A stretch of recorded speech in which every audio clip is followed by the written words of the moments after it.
शेखपुरा।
लगे जवानिया में पड़ जइतो भूल गे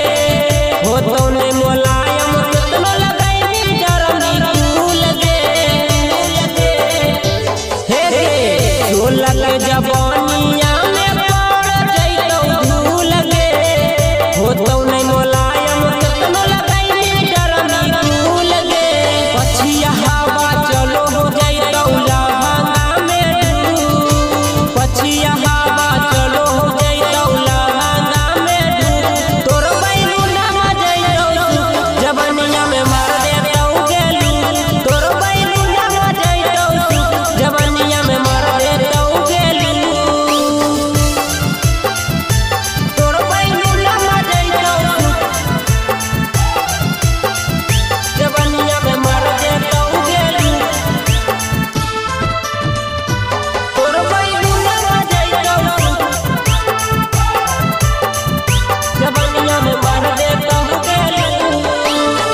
जई ससुरवा तोरा से पूछा तो जाना मांगे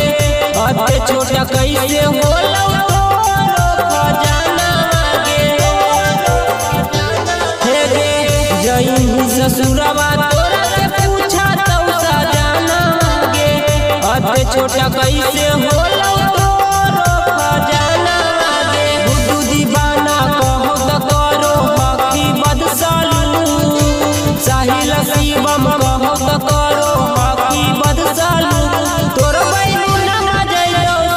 जवनिया में मार देतो गेलू तोर बैलू ना जइतो जवनिया में मार देतो गेलू। Magahi recording studio Samastipur Sheikhpura.